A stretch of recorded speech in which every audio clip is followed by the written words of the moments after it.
speech. See, I'm the only nigga made it from that sunken place. I lost role models, Lord, you cannot relate. I seen dreams, be aware we are not the same. Love, joy, pain, steady running through my fucking veins. Yeah, you know you feel that shit. We going higher, higher, higher, higher. Yeah, it gets better than this, we know. Higher, higher, higher, higher, higher. Ooh, the way it hits my soul, let go. Higher, higher, higher, higher, higher. Get high like you supposed to go. Lord, I'm different. You listen. My power, I'm realer with wisdom. God body, black soldier, you tripping. I'd like to welcome you to the world's greatest podcast in the world. He did a harmony the first time we did it. The second time, you're fugazi. You're too fugazi. You can't repeat. All right. Well, all that being said, we are in Philly, all the way in Philly. Special guest, big boss, Abby Cruz, ABC race culture reporter. Overall, just flies Philly chick I know. North Philly's finest. Also, half Mexican and Puerto Rican. They don't make them like that. No. Well, I've never had an intro where somebody identified me. That's the first time someone's ever identified me. No, I like that. I like that. It's Hispanic Heritage Month, so that's why I like the emphasis on that. Also, let's shout out to the location. Where we at? We're at Louliga, which is Philadelphia's premier cigar lounge in Fishtown. Premier. Yeah, you'll see a fish smoking a cigar. That's how you know it's us. Ooh, swag. They ain't doing it like that. So you were lovely enough to invite us here to do this interview, and it's only right that we just have a good time and chop it up with you because you're mad dope, man. You know, you gonna come on our podcast? For sure. All right, for sure. Well, I had to invite you. If you guys are gonna invite me to your podcast, I had to invite you to my home. It's only right, cause mi casa tu casa. That's some real Hispanic, like, you know. Well, that's just the saying. That's just the motto. I don't know. You know. Well, you should know. I know that you have a. Yeah, my fiance is Hispanic, but like she's not really Hispanic. Like Hispanic adjacent. What you doing? Like I'm not really African. Like I'm, no. You know how like I'm African adjacent. I'm just saying. Y'all don't feel that. What is your fiance? She's Puerto Rican and Mexican. Your fiance is not Mexican and Puerto Rican. She is though. I've never met another Mexican. You're lying. On everything, her mother is Puerto Rican Mexican. So like her dad is black, but her mother's Puerto Rican. So she's black, Mexican, and Puerto Rican. Oh yeah, I guess. Okay. You had me thinking it was really Mexican and Puerto Rican. No. I was just talking about the Hispanic side. Okay, she's black, Mexican, and Puerto Rican. Okay. Yeah, like if I had a kid with somebody, you know, who's black, you would say. That's what I'm saying. Right. Okay. Respect. Yeah. Thank you for that. Look at that. No worries. She's wild for saying she's adjacent. She is. She can't speak Spanish. That's ridiculous. Like if she speak Spanish, I'd be like. But you know what? You still love her, and that's why that's your fiance. And that's all that matters, right? That's all that matters. That's all that matters. All right. So you did outside of being a race reporter, you did an epic TED Talk. Yes. Thank you. I appreciate that. It was very dope. And I have seizing opportunities. Seizing opportunities. I have a few questions about just that overall because you can ask me anything you want. I think it's going to lead us to talk about your life. Thank you. So, but first things first. When you did that TED Talk, you did it at the beginning of last year. Yeah. Right before the pandemic. Correct. How crazy, looking at your life now from when you did that, has like the world just been and your life overall? You know, I always say that like God's timing is the perfect timing, and right when the pandemic happened, I was like, I don't know if I'm going to be able to report the way I usually do. And someone that I really look up to, one of my mentors, was like, this is the time a reporter like you is needed the most. Your best stories are going to come out right now, your best reporting. And because of the pandemic, it got me sharper with television because I didn't really know production like that. I didn't know the camera game. I didn't know. That's why I say reporting's my God-given talent. Like an intern just asked me the other day, he was like, I want to be like you. I want to have your job. I was like, I make it look easy, but it's not easy at all. Trust me. And he was like, do you write any of your questions down? I'm like, no. Like, just off the top? It's always off the top. Like, that's how I know it's my destiny. I'm always prepared. Like, if you tell me at 7 a.m., you're gonna have to interview this person at 7:30. I'm gonna be ready. You gonna have something? No, you're gonna be like, this girl's prepared. Ooh. I stay ready, and I said that in my TED Talk. That's what I'm saying. So I'm gonna say, you gotta be prepared. So with seizing opportunities, like you said, COVID has made you probably a better journalist. Did you realize that, like, when COVID first started? Because like your TED Talk was in January. COVID started like March. Yeah. So like, how crazy was that kind of like? Shutdown happened in March. Shutdown happened in March. So how crazy was that kind of like shift? Because you were telling people like, I'm gonna see y'all. Y'all gonna be where I'm at. And I'm gonna come watch y'all. I'm gonna come watch y'all. So how was that just kind of flipped? No, because when COVID first happened, when the pandemic first happened, I felt like I had a shackle on myself because I do all my interviews face to face. I've never not done an interview where I can't physically be in the same room as you, and like I said, I'm not really like a tech person. This is just my God-given talent. I just know how to do it the old-fashioned way. So it's just pen, pad, let's go get it. Like, then that's why I was so bad in the beginning because like, Yeah, Barbara. I was so bad in the beginning. What do you mean like, bad? Like, I don't believe that. No, because I was about to ask, so like, how did your interview style change when you couldn't be there physically? That's- it's like meeting you, like you're a very like in-person type person, and then like getting to meet you was just like, oh yeah, that vibe that you catch in person. So like, how did your interview style change? That's exactly what I'm saying. That I had to learn to adapt to the times. What was your first interview not in person? Do you remember it? Yeah, with Selena's husband. Like that's a big interview, you know what? Like yeah, like and it was on Zoom.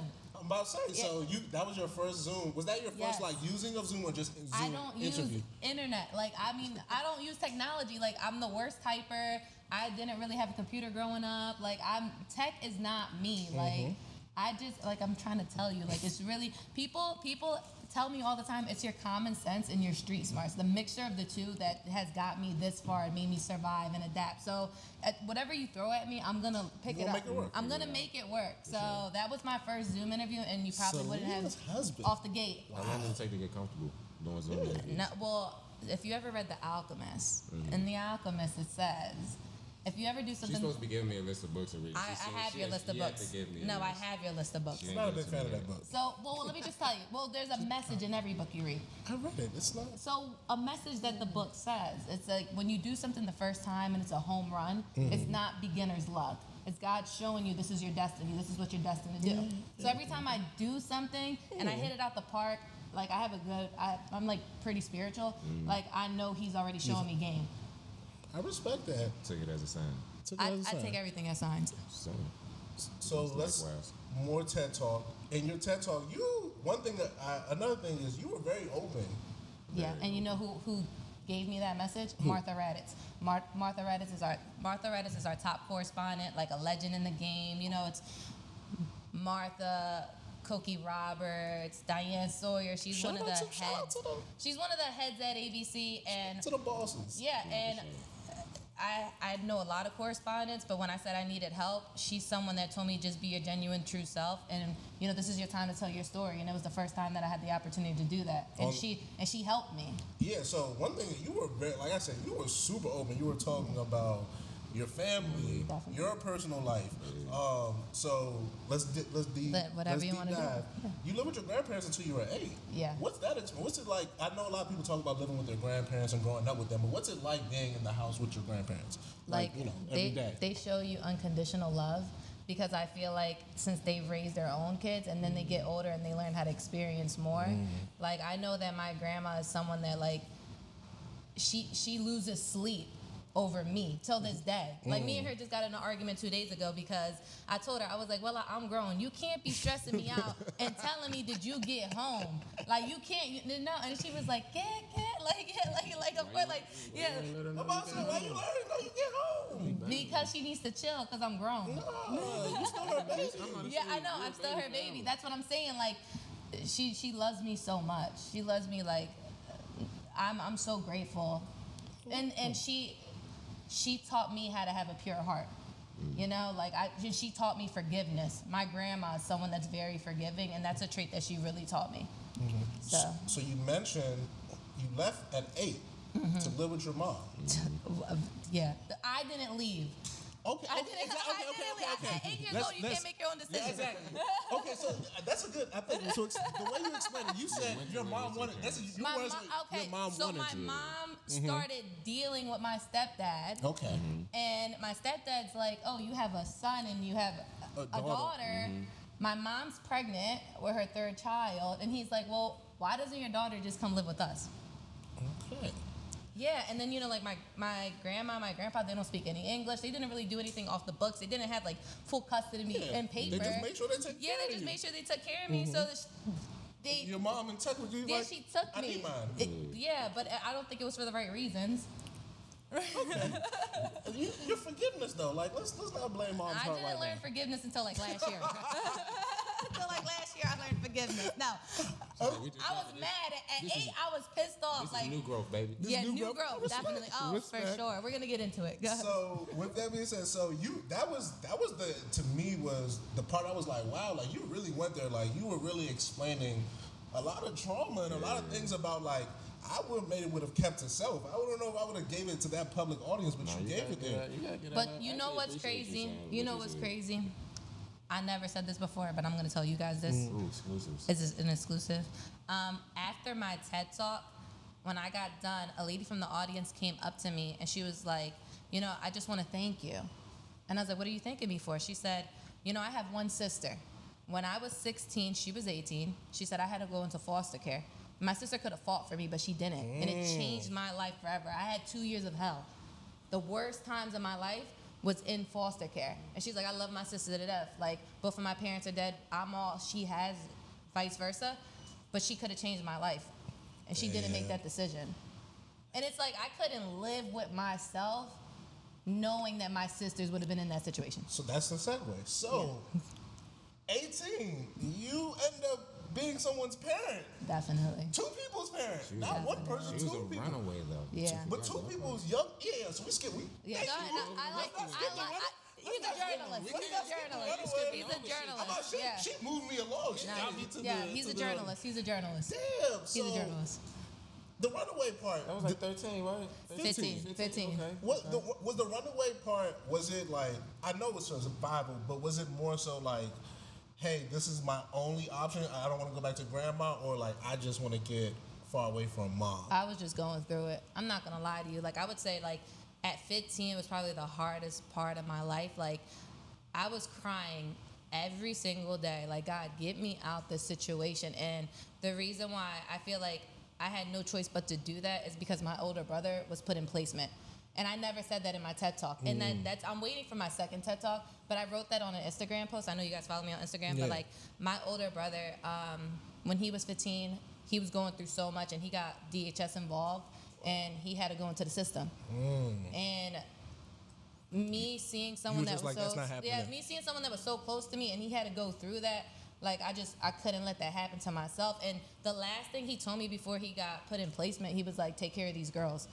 Like he put that responsibility on me, and it's just like something that I carried with me. Like till this day, my siblings, we all went through our own hurdles. Even like my little sister, my baby sister, we all went through something, but I would say he had it the worst because he had to go into the system. So that sort of time from 15 to 18, like that's puberty. That's just a maturing age for all of us. But yours is far different. It's family, it's relation, it's all these things heightened. She jumped off the porch. Definitely. For sure. For sure. When you had to make that decision that like I'm taking in my 16-year-old and 8-year-old sisters, how does like an 18-year-old actually decide? Because like you have to make at some point you have to say I'm doing this. Doing freshman year in The college. college, someone you have to make some decision. What makes you be like? Because I just told you, like my brother, he went into the system and like I think for me, my baby sister was such a baby that her first word wasn't mama or papa, it was Abba. Like me and her, like that was really my baby. Like when you would see me, you would see her. And what I said in my TED Talk was real. Like my little sister, I got a call from DHS and they said that she was cutting herself. And I was just like, man, I can't let this go down. Like I gotta step in. And I know the trauma that my mom put me through. And I think me leaving home, because I wasn't there, it followed to the next kid. You understand? And next up in line. Yeah, and it was when I made that decision. It's so crazy. Yo, it's the week I turned 18. I just turned 18. But that's what I'm saying. I just turned 18. I can't even live my life, That's and what I'm going through all this. But that's what I'm saying. God's timing is the best timing. Because had I been 17, I wouldn't even been. Yeah. And I remember my judge told me that. My judge told me that. He was like, you just turned 18. You have the rest of your life ahead of you. He was like, but I'm going to give you this responsibility. But that's the thing. Like, some people won't even, like, some judges may not even allow. They'll say, Oh, he was tough, though. Yeah, like he what was was in that court? Like, what is it like going through the court Family system court. family court. at that age? Because, Yeah. like, as adults, it's different. Family court and criminal court. Because she said that I kidnapped her kids. Whoa! You did not let us know that in the TED This Talk. is all exclusive. So they had you on criminal Yeah, charges. I had my senior year of college. I remember I post this every Mother's Day. Like people that would see me in class, they would always see me with my baby, and like they would see me with my little sister. And my professors would be like, "Yo, there's gonna be a special place for you in heaven because I see you with these two girls." Like you would see me on my mom duties with my sisters, like because I just had to hold it down. Like I feel like God don't put nothing on me I can't handle. Nah, your mom's kind of wild for that. She The charges? takes one to know one. Yeah, takes one to That's know kinda one. wild for the charges. Takes one to know one. Damn. Yeah, for sure. So That kind of threw me. I'm not gonna lie. I'm kind of like, I'm processing that. Because kidnapping is different. Like, them your sisters. You said she called you Alba. Well, she can't, like. well, that's because you already she had a strike on her before. You know, how does it look that you already had one kid put in the system? 2 DHS strikes. You understand what I'm saying? Yeah, so anything to get me out the game. But so the judge was very difficult. He was very, very tough on me.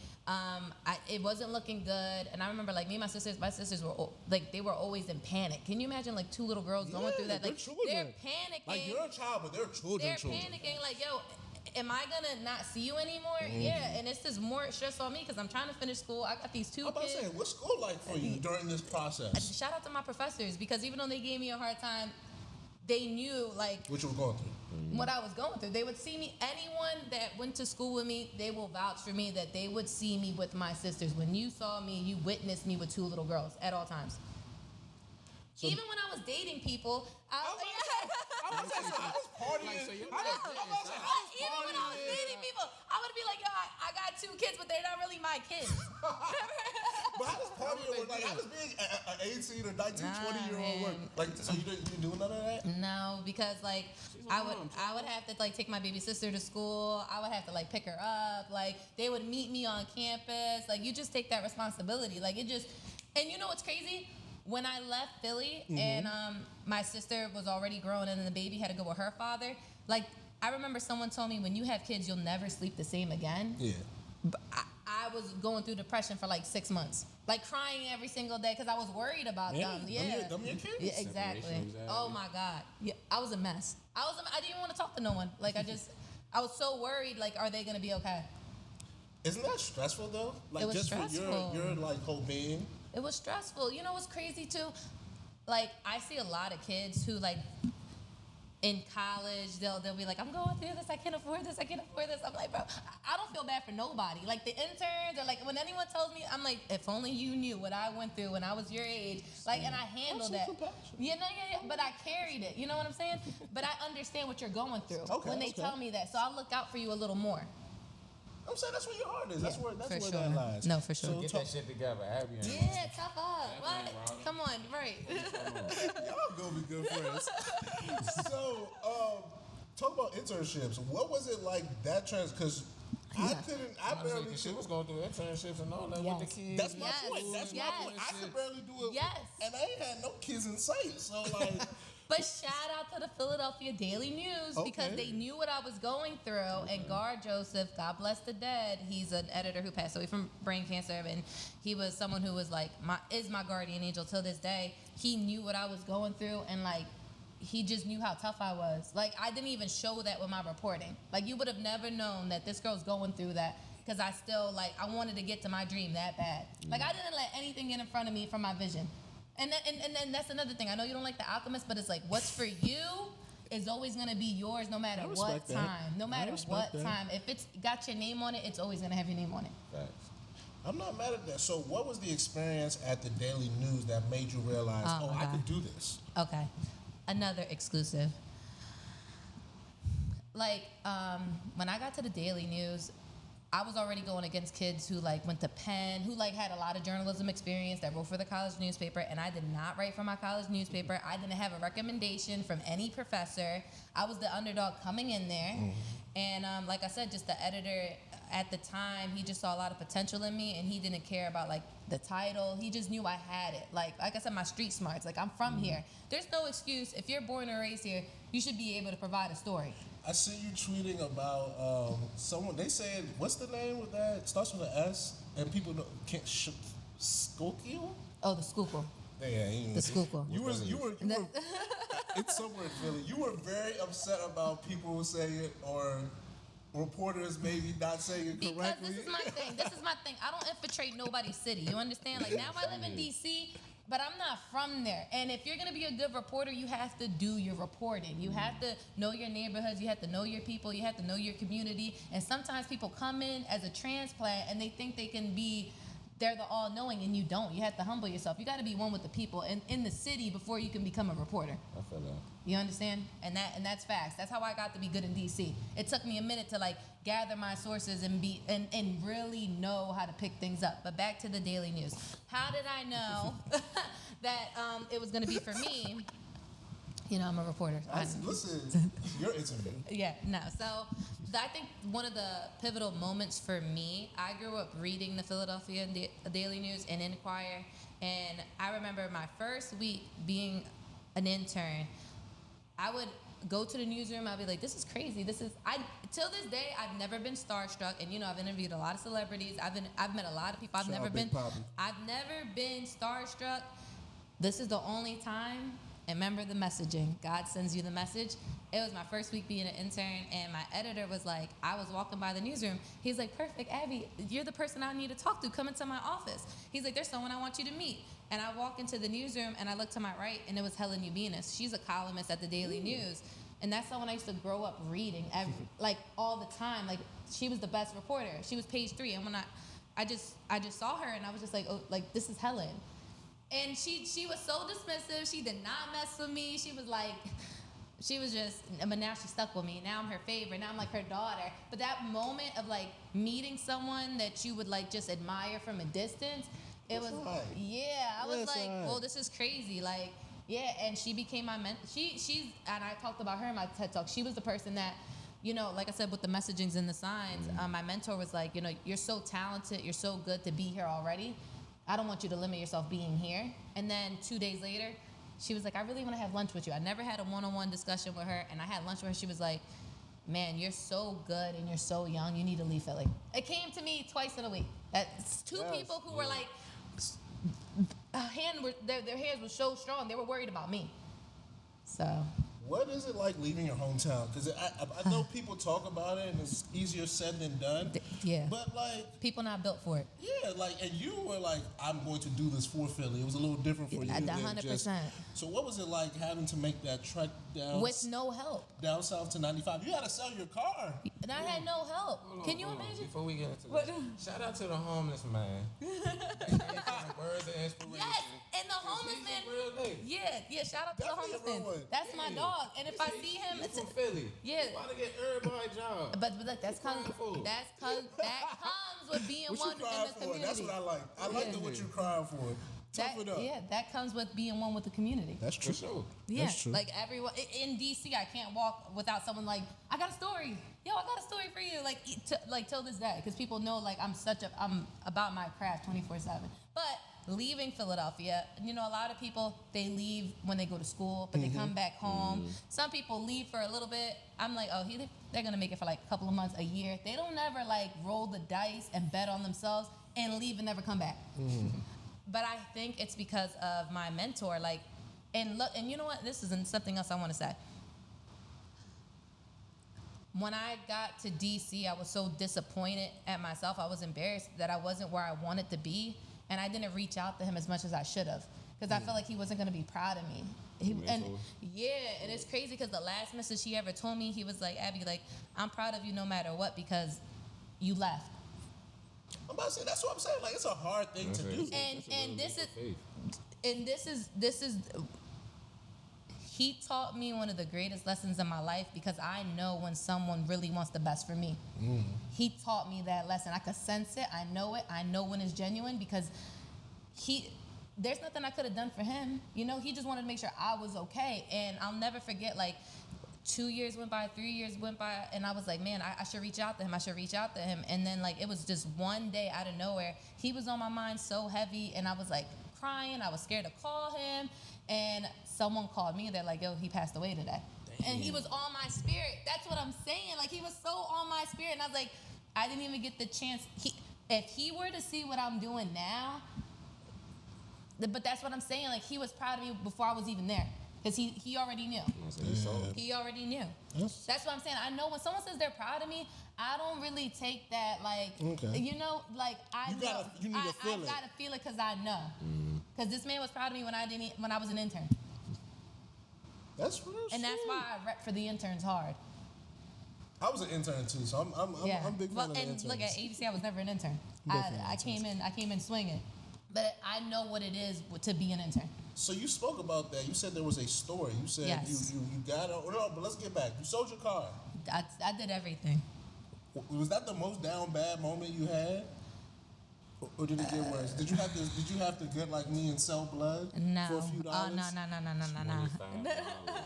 He was selling blood for $25. Yeah, I know. All right, but listen, no, because like that is criminal. I'm sorry. I feel as though the girl that I spoke about in my TED Talk that was like, yo, you can come live with me. Yeah. Her and her mom just had me. Like, what are the chances that someone's gonna let you live with them and like hold you down? I still had to pay rent. I still had to cook. I still had to clean. I still had to do my thing. Yeah, sure. But it's hard leaving home. You don't know no one there. I have no friends. I have no family. I'm in a whole new city. I never left Philly before. I'm going through all these emotions. Plus, I don't have my sisters. Like, it was just like everything was stripped. But that's why I'm so independent. You know, have you seen me I don't give no one my time. I don't give no one my energy. I don't give no one my attention. What can you do for me that I can't do for myself? Let the people help you. You know, you got to be a stepper to come step to me. Shout out to Ye. I feel like Ye said something like that. Feel like Ye No. We don't play over here.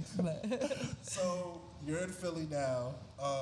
Do you remember the story because you talked about, you said there was a story that got you on. Yeah, that definitely changed my life. Do you remember, not the story, but like what was going on before that? What led you to that story? Yeah, it's like I said, God's timing. Helen,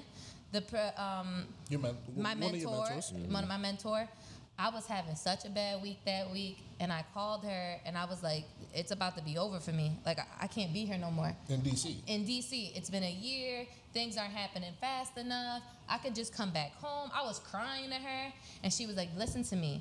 You're going to have to go out there and get a story. As soon as you get this story, it's going to turn yourself around. Go get your story. Mm-hmm. Like, she just gave me words of encouragement, and I'm like, damn, like, she's right. And that's another thing. I feel like I can't give up because of those two people. They got their money on me so much. You know, like, I had to keep on this journey because I know how much they invested in me. You know, when someone invests in you, like if I had an intern and I invested in them, I'm like, why did you give up? Why did you come back? You had it. You were already there. So that's what she's telling me. And that week, it was a terrible week. I was like, I'm about to leave. And then the Parkland shooting happened. Do you remember Parkland? Yeah. Yes, Parkland. It was like Columbine. It was the biggest school shooting on Valentine's Day. Someone came in, shot up the whole school. What was that guy, Hogg? He's like kind of still famous off of that. So I was like, damn, that's my story. I love stories like that. Like, I would love to go talk to these families and these victims, everything that happened, but it happened in Florida. And I just had my eye on it. And I'm on Twitter. And I noticed kids in D.C., they were like, we have to do something about the Parkland shooting. We're tired of these mass shootings in schools. So I DM'd one of the kids, and I said, well, what are you going to do? And they were like, we're going to meet at the library. You can come to us. And it was 10 kids at the library, and they were in a circle, and they were like, our plan is to invite the Parkland kids to D.C., and we want to start a march, and we're going to call it the March for Our Lives. And I said, well, you guys are the smartest kids I ever met. I'm going to give you guys your first story. Oh. So I told City Paper, let me freelance it for you guys. I freelanced it, not even knowing what this was going to lead to, but I just gave them their first story. And at this time, I'm breaking an exclusive without even knowing. I earned the kids' trust. A week later, they said, hey, we're going to have a national walkout. Nobody knows. They sent it to kids in D.C., Maryland, Virginia, all around the country. They're like, we're gonna walk out tomorrow. Mm-hmm. Do you want to walk out with us? I was like, sure. I'll wear a book bag. I'll wear a hat. I'll walk out. And it was like national news. Mm-hmm. The kids were walking out of their classroom. I started tweeting. And as I'm tweeting, my Twitter starts going crazy. CNN, NBC, everyone, can we use your reporting today? We'll give you a stipend, we'll give you money. And when ABC reached out to me, that's who I wanted to work for. And they were like, can we use your reporting for the day? We'll give you credit, we'll give you this. And I said, I'll let you use my reporting if you give me a job. By the grace of God, an editor that was there at the time, he DM'd me, he was like, send me your resume. And I was like, okay. And he was like, can we use your reporting? Do we have a deal? I was like, do I have an interview? He was like, yeah, Wednesday. And I never forget that Wednesday comes around, I go to my interview, and he was like, let me just tell you, you've got to be proud to making it this far to come speak to me, because I've never had anything happen like this in my life, where I'm telling a girl who seems like she's a good reporter, coming from an interview off the street. No recommendation, not an intern, not in grad school, just my reporting, off my reporting. He said, I'm going to give you a job. I mean, you did all the groundwork. You did the work. So why not give you the job? You don't need to go to school. And look at me now. Look at you. Now they're stuck with me. So that's another thing I want to talk about, your actual reporting of Yes. race and culture. Yes. But you, don't just do one thing. Like, we talked about Hispanic Heritage Month, but you've done things about Ethiopia. You've done things about I'm going to say this wrong, hurt me. It's the Tigray? Oh, Tigray. Well, you know why? Because I live in D.C. Yes. D.C. the DMV area is the highest population of Ethiopians Outside of Ethiopia. I learned that from your reporting. Yes, absolutely. And I live in my community, and people know I'm a reporter. They're like, you need to do a story on the Tigray crisis. All right, well, let's do it. And that's culture, and that's what I'm saying. That like my stories, and this is another thing, and I want to say this. I take pride and I take a lot of time with the big stories as well as the small stories. You know that. Like an opportunity, I don't care if it's big or small. The same energy I give to a Styles P is the same energy I'm going to give to the Ethiopian crisis. Yeah, you should. 100% if you're a good reporter. It doesn't matter about the bright lights. You know what I'm saying? And I always say that my smallest stories give me my biggest blessings. Yeah. It's funny. I was watching. And not so many people were talking about that at that time either when you reported it. I'm always on things early. For sure. I was also looking at all your bylines and whatnot, and it took me to the Good Morning America page. That's where I saw the Styles P. Is there something you like more? Whether it's like news, kind of street culture, or like entertainment? People, is there one that you prefer, or like you said? So I tell people I cover the streets, but I tell people I make the streets national. Yeah, I like that. That's what I do, and no one does it like me. So when I find an issue, I try to peg it to something that people around the world can relate to. So even like Styles P, that was my pitch for Black History Month. And Black History Month, I know people want to do the Kamala Harris. They want to do political stories. They want to do things like that. But He feeding the neighborhood. Styles P is Black history. He has the first Black hip-hop pharmacy. Yeah. You understand? And Pharmacy for Life. Shout out P and his wife, my very good friends. I love that juice bar in Brooklyn. Yeah, for sure. And I feel like, look, he invested his money and he started making juice bars, but he did it in low-income neighborhoods where you can't find juice bars there. Living in the ghetto, in the food desert. You know what? I have a hot take. He and that sort of movement started like all the bodegas, because if you go to Brooklyn now, every bodega has a juice, some sort of like 100%, juice. and he was on it early. And He was on it one of first. the first people doing that in And to Brooklyn. me, that's history, and he's Black. He's making Black history, so why not cover that? And no one else is thinking of it, right? That's And true. no one else, and it's just, you know what I can say about ABC? As crazy as my ideas are, and as they will support me. They will be like, all right, come on, Abby. Because they know I'm gonna come through, right? It doesn't sound like a story. It may not look like a story, but I trust that it is my story. I keep telling you, it's my God-given talent. It's my intuition. I just know it. I've seen you also have bylines with other reporters talking about either I've seen COVID or just Definitely. larger world stories. What's it like having to work with other reporters to bring stories to life? I love splitting a byline. All right, like I don't got no shame in my game, because you know what I tell people? I'm not here to compete with you. I'm here to eat with you. Yeah. All right, we can all eat together. Hey, hold on. Let's make some noise for that. I'm not here to compete with you. I'm here to eat with you. There's enough room for everybody to get down and bust a grub. So when Bars.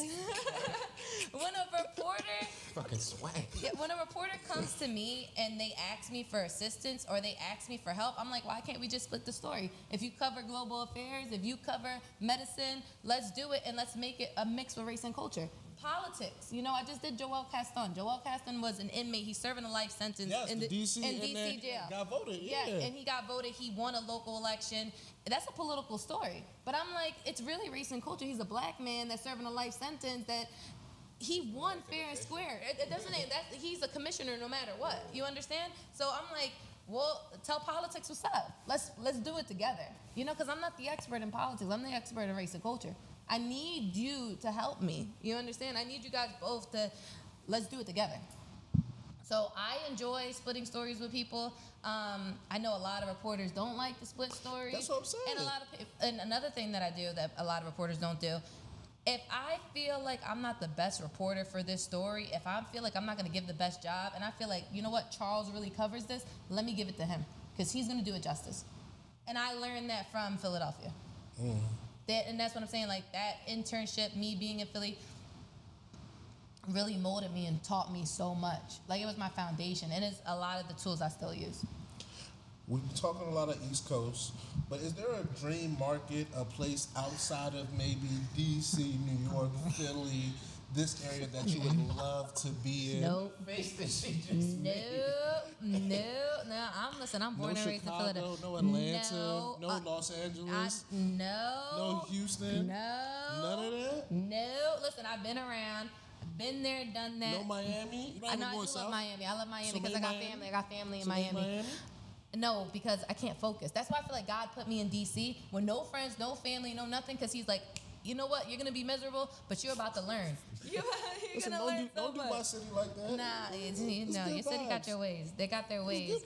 No, I mean, look, it made me. It made me who I am. So D.C. saved my life. That's what I tell people, saved my life. But nah, I don't see, for me, it's the tri-state. Like, I'm born and raised. I'm such I'm such an East Coast girl that I can't see myself anywhere else. But, you know, who knows what life? I was gonna say, who knows what life will bring me? I love it. The person you want to smoke your first cigar with might be not here. Might be in Cali. I'm pretty. Might be waiting for you in Los Angeles. I know the person that I'm supposed to smoke my first cigar with is not. Do you? Yeah, I know that they're not here. Okay. I know that they're not here, baby. Go. We're gonna get into that. Go ahead. No, tell us more. No, I just know. Since we're here. Since we're here. No, I know that they're not here. Okay. This is your career is very much so popular. You have all the juice. Boo, you got any more career questions? I got Philly questions and life questions now. You got any more career questions? Nah, we can go. You know, so we're in Philly. It's only right I ask you about cheesesteaks. You don't eat meat though. But I grew up eating meat. Okay. I stopped eating meat when I got to DC because, quite honestly, you know, I couldn't find like my favorite foods there. Interesting, because I know sometimes I assume that this is something A lot people. of food does in DC too. Really. Yeah, I assume this is something people do in adulthood, but then I meet people. They're like, "Yo, I ain't been eating meat since I'm like 7 years old." I'm like, "Oh, respect." Nah, I know people like that too. That's what I'm saying. Shout out Jasmine. Yeah. You do. I was like, "Oh, she's like, no, I've been It's doing been this like since that, like, yeah, I was yeah. like, oh, that's real. That's real." So, cheesesteaks, is it Geno's and Pat's? I'm putting them together, or Poppy Store? Respectfully, I'm from North Philly, born and raised. If you're from Philadelphia, Pat's and Geno's are like tourist place, but some people from South Philly, you know, that's how they get down. For me, it's neither of what you just said. It's Max's, which is on Erie Avenue off of Germantown. That's my favorite spot to get a cheesesteak because I'm so North Philly. And you got to go to the trenches. People don't really want to go to the trenches. Like, they don't want to get that ambiance. They're a little scared to go to Max's. But if Where's Max's? I just said on Erie Avenue, North Philly. If you watch any of the Rocky movies, you see Max's. I like this. There's a Poppy Store on 17th and Oxford. You sound crazy. Yeah. I used to live on 18th and Oxford. Great Poppy Store. You're such a Philly like college transplant. Listen, that's my place. 17th and Oxford. Okay, shout him out. Shout him out. That's my guy. Shout him out. They treated us right over They there. showed us. All right, that's every. Go ahead, continue. What? All the Poppy Store show love? 100%. I don't know, man. Some of them were nicer than others. No, it's because you think like that because you're from DC. You know, you guys aren't very friendly. No. I don't know. Yeah, like People no. in New York aren't friendly. We're in Philly.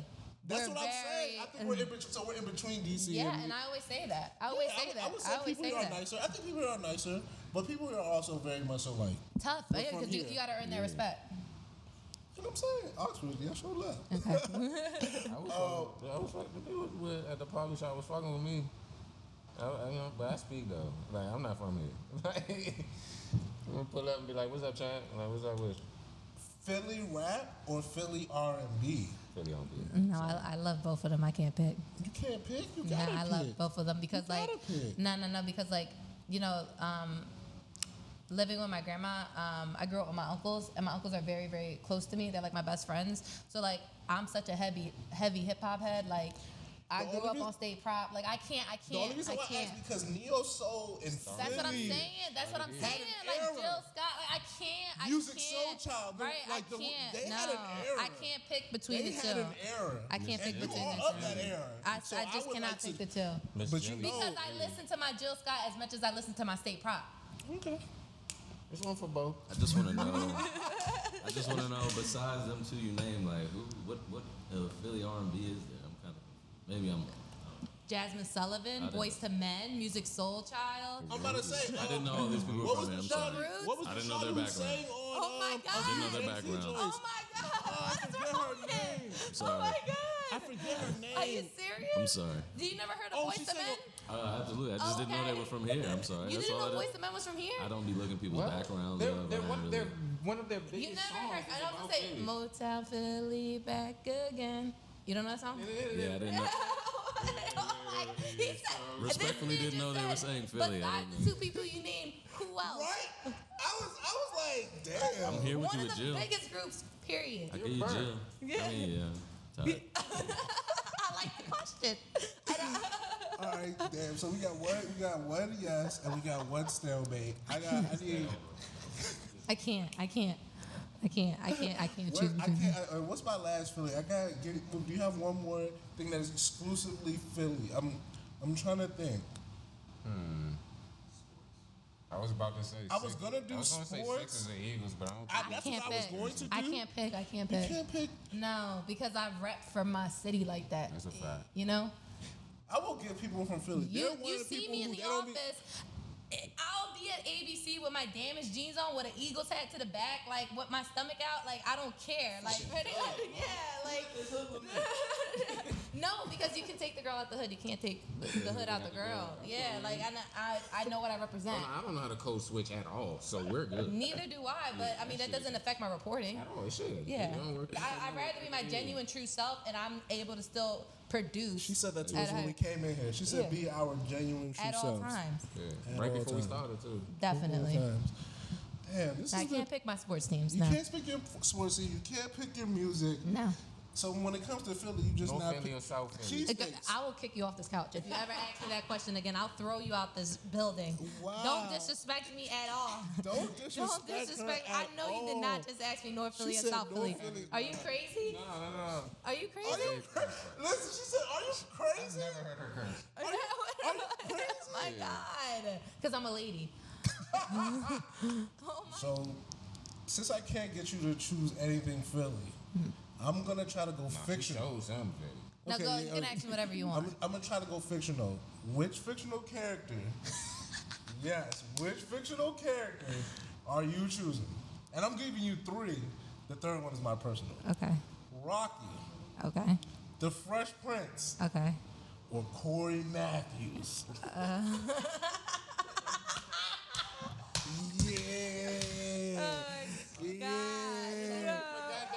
Yeah. Oh my See? God. It was cool at first, and then threw it for the curveball. Oh, I can't.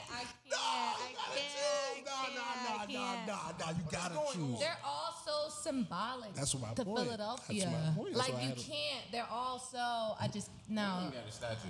Yeah, but I mean, the French Prince is like Monty. Like you can't. You know, when I say I'm from Philadelphia, French born and Prince- raised, people finish the sentence for me. Yeah, like yeah. So I just can't. I spent most of my day. That's what I'm trying to say. Like that's that's another question I can't pick. I've never seen Rocky. Let me tell Yeah, you I that. know, but still that's lit. Rocky. Wasn't my vibe. Wasn't my vibe. You don't know Philly already. I can't. This man don't know. You You don't What know do you who know? won When you it? think of Philadelphia, what do you think of? Cheesesteaks. Where And- did you get a cheesesteak from? And the Eagles. That's what Okay, I where think. did you get a cheesesteak from? I didn't say I had a cheesesteak. Oh I just my said God. this is what I think of when I think of Philly. Oh, God. I think of cheesesteaks and the damn Eagles. I If you're think- an Eagles fan, I'm sorry, I'm a Skins fan. We are. We are. We swept y'all last year, that's all. Oh my goodness. Jalen Hurts sucked. Damn. I can't get her to choose anything. You got to. Philly, I am. she's Philly to die. Philly ride or die. Yeah, if it's Philly for she life. fucking with it. Do you? All right. This is a question. When I used to go to school in Philly and spend time here, when the Eagles would lose on Monday, the city would be sad. Like it would be. Is it still that? Yeah, because you know why? Because Philadelphia, like, look at me. I can't even choose, right? I'm serious because we just really ride. Like, we're all in. We're not like you guys. You're not like you guys. Who's you guys? Talk about DC DC. area. Yeah, I don't feel like you guys take pride. Like, we take pride. Like, I just want to let you know neither of us are that football team fans. no, but that's what I'm saying. That's disrespectful. Like, to me, win or lose, if the Eagles are even the worst, I'ma still ride for them no matter what. I'm still gonna be sad. Like, I'm still gonna be upset. Like, that's still my team. I You mean, should have been better. You never switch sides on the we're team. commuter city, man. You never People switch be sides coming on in the and out, team. man. The People most don't even be- loyal thing I've seen in Philly, I went to a Philly Wizards game. I'm a Wizards fan, obviously.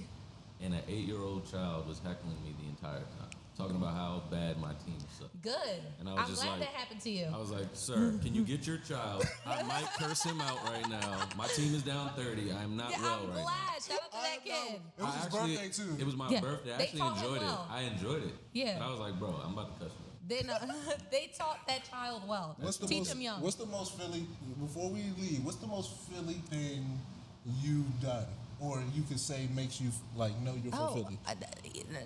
How I carry myself in DC.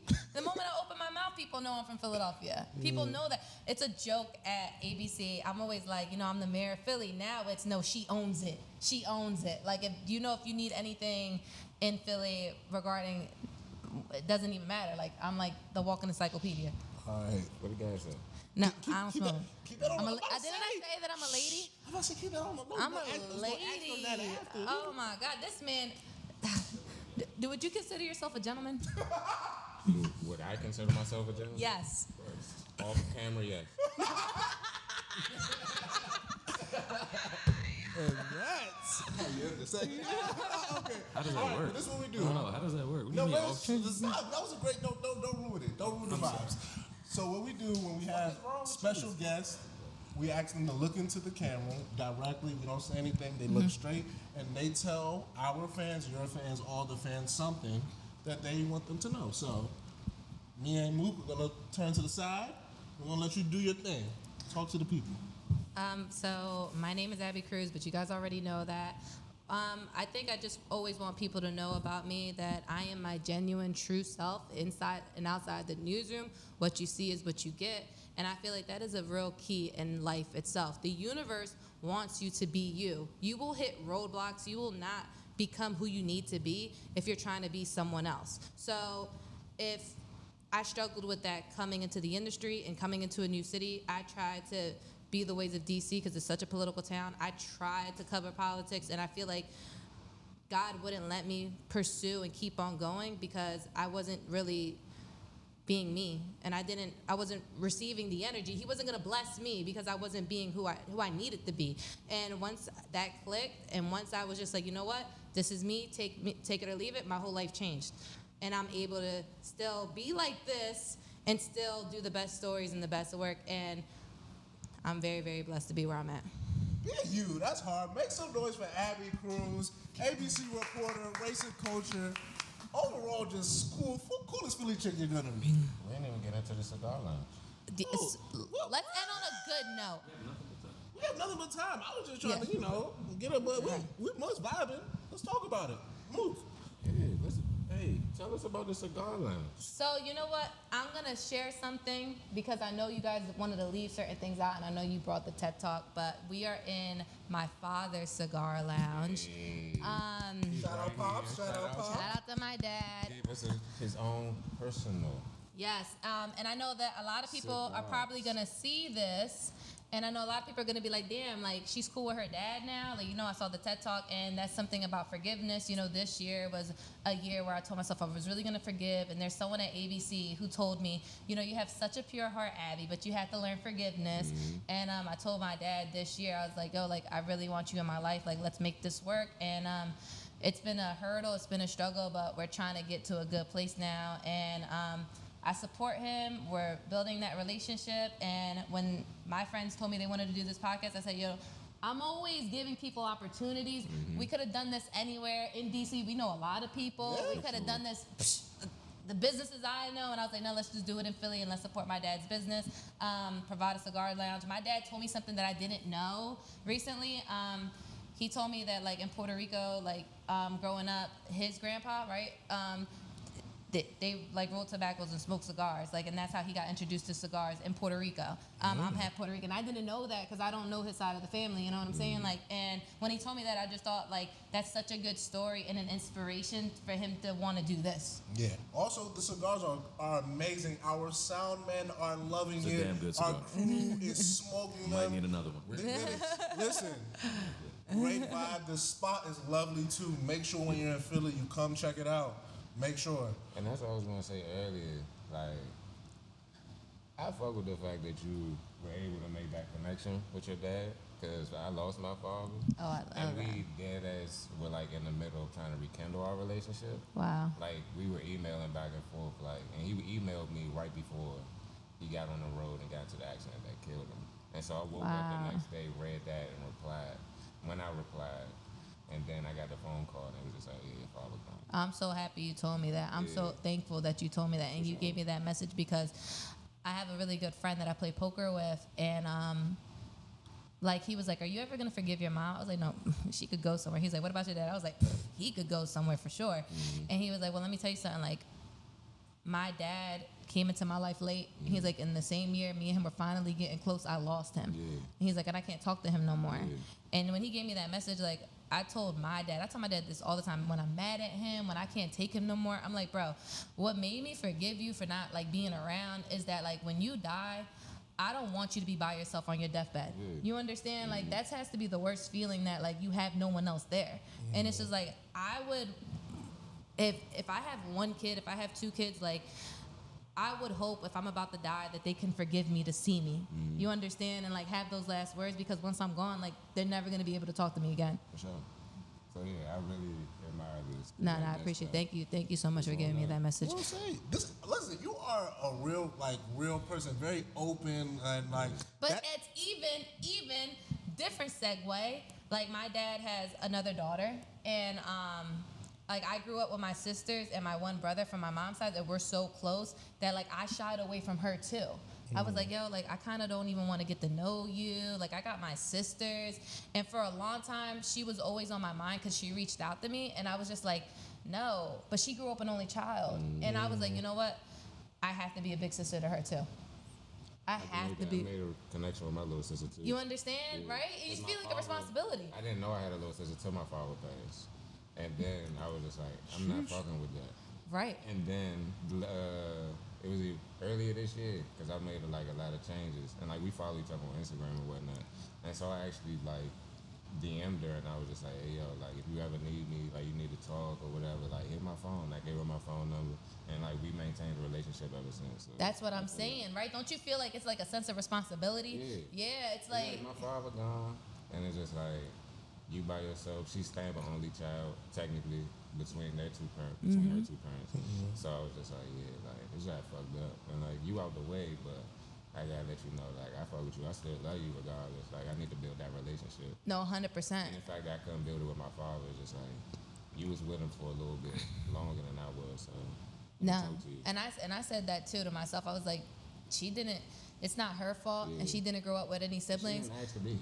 And you know what too? I'm such a great big sister to my other sisters. How can I not be a big sister to you? That's some introspection And right I there. didn't know how to be a big brother, like, cause I'm the youngest child. So it's just like, I don't know how to do that. You know what I'm saying? So I just looked at it. I was just like, if I can talk to my niece and nephew, then it's just like, I can just like talk to you, cause they the same age. So Yeah, I put your pride to the side. for sure. Yeah.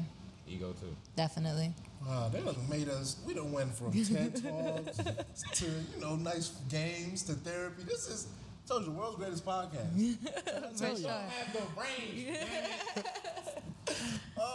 Anything else? Whoa, give us some brunch spots. I'm kind of hungry now. So in Philly or DC? Philly. Because we're here. Well, my favorite, it's becoming like, oh my God, it's becoming like my go-to, and I told my dad this, but he don't know that we're probably gonna eat there now. It's the love, and it's like, because you know why, my favorite holiday is Valentine's Day. Okay.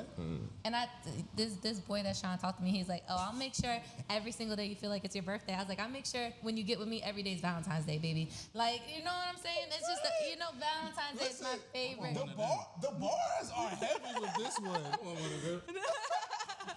So Valentine's Day is my favorite holiday. And when you go to the Love, you feel like it's Valentine's Day. But their food is so good too. And I'm such a brunch girl. Like, I don't like breakfast. I don't like dinner. Brunch just hits the spot for me. And when I go to the Love, they got the best brunch. The Love. But you gotta know, but you can't go. That's what I'm saying. It's like Valentine's Day. You have to like bring someone nice. The Love. Y'all got a shout out though. She's not. They She's know. not easy with the they shout know. out. They So know. shout out. It's the love for me. And It's the love for me. dinner, we had this conversation. Remember I told Butcher, you? Butcher and Singer. Remember I told you? Like, Yes. we could talk about that. We could talk about that. We can? Let's I didn't wanna talk blow about up that. the spot. Nah, we could. I didn't wanna You blow go. up I was about to bring it Alright, up. we could- I was about to bring it up. All right, you're gonna bring it up. All right, go ahead, ask it. Just give it to me. No. Give it to Since me. you won't bring Give it it to up, me. I mean, I was just gonna. Nigga, you hit now. Don't be scared now. Say it with your chest. I remember you talking about Buddy, and I was just like, is this the Buddy that's supposed to be the everyday is Valentine's Day type of guy? But again, I didn't want to. Okay, well, it's not Buddy. Buddy is It's Buddy not is Buddy. Buddy's discretionary. Did not blow up Buddy's his spot. discretionary. I'm not gonna. I don't know. Okay, his name. well, I say this. His name's Sir. Buddy. No, I say this. That's someone who like really has my heart. But we're not in the best situation. But it's like when someone's special, you gotta make that The move. transparency. Yeah, when I would someone's special, never. you gotta make that move. No, when someone's special, you gotta make that move. And it's like, I told him this the other day. I was like, yo, I feel you, Charlie. So you give us I told him this the other day. I'm like, Chris. I could be talking to anybody. I can be like vibing with somebody, but as I'm soon as here that with boy you. hits my phone, it's like I'm outside. You know, like I know his position. When you know someone's worth, you know how to move with that person. And no, it was his birthday recently, and you know, I remember the story. you know the business. Above and beyond for that guy. He deserves it. You know how the business is. You know, you're always doing stories. You're always traveling. And I only had like half a day off, and I was just. You gotta flex on y'all. I was just about to send a bottle, like, you know what I'm saying? Like, yo, happy birthday, I ain't forget about you. And I'm close with his family. His family is close with my family. And his uncle was like, what? No, girl, you gotta come see him. You know how it is. You can't send no bottle. I was like, I only got half the day off. I was like, I'm gonna have to make this move. And I was having such a bad day, and this is gonna sound so corny. I was having such a bad day at work. I was like in the worst mood. I was like, should I even go down there? And when I FaceTimed him, as soon as I saw his face, like my whole day changed. And I was like, I gotta go down there. I was like, I gotta go down there. I was like, I gotta go down there now. Earlier, you ain't fucking. But then I'm like, oh, I only have half a day. Like, and I'm such a big stepper. Like, you know what I'm saying? I'm such a big nah, for stepper. real. Like, my hand is strong. And like I said, he's not just anybody. So I was like, It's not stopping. how am I? It's your birthday. I love birthdays. Yeah. It's your birthday. I have to do something good for your birthday. And you know, being from Philly, I know a lot of the restaurants, and I was just This like, the man, flex. This was the flex. if I'm gonna do it, like, you just gotta take someone somewhere special. And I was like, I already had a few places. You know, my dad was like, what you gonna do, Budokan? I'm like, nah, man, we could do that any day. We could do that any day. And I hit up Butcher and Singer, and they're like, we don't have any reservations. And I was like, well, let me talk to, I had to make a phone call. And they were like, all right. We close at 11. Can you be here 10:30? I was like, nah, it's like our first date / birthday. They were like, all right, we're gonna give you 9 o'clock. Like, they made room, they made time. You know, I had to go. Big stepper. Yeah, I was like, yeah, but now I gotta get my hair done, I gotta get my makeup done, I gotta get the outfit. Like, you gotta make sure this is a date. Why It's a y'all just date. step on niggas? Y'all not stepping, man. It's I was a just date. saying. Y'all not It's a stepping. date. Y'all not big steppers, so y'all can't Right. step to her. That was my bar Yeah, for the but day. I mean, yeah, but it's not Buddy. He's just, when someone's special, it doesn't No, matter. that was just our way of not. Yeah, no, I understand. I understand, but She was like, put some respect on put his a respect. name. You know what I'm saying? When you see him, you see me. You understand? So I can't just let you call him Buddy. That's my friend. That's my friend. Her friend. Can he be a little friend or? Nah, no, Lil, like little. No, because little friend means like y'all just mess around and it's like not no title. When someone in Philly be like, oh, that's my friend, that means like, oh, y'all like boot up. Oh, okay. Like, oh, that's your friend. So that's her friend. That's her friend. Like friend. Like friend. Yeah. Hey. This is great. Shout out to Philly. Shout out to Louliga. What else do we need to shout out? Nothing. I mean. Shout out Good Vibes. Shout out to being your true, authentic self. Shout out to Dad for allowing Shout out us. to allowing us to be here. Hospitality. Shout out to the Louliga Cigar, man. All day. Smell fucking amazing, dog. I'm definitely going to cut this and like this. And, shout out to us, because, We're the best. Stay into your next episode. Turn into the next episode. Whoa. Hold on, we need do a drop for us so we can keep using it forever. Say hi, Cruz Podcast, the best podcast in the world. Hey, what's going on? You already know it's your girl Abby Cruz, repping ABC News, covering race and culture, and I'm getting down with hazy thoughts. Stay tuned for the next episode. Oh, off the dome too. Nah, fact. Like, she just came over and was like,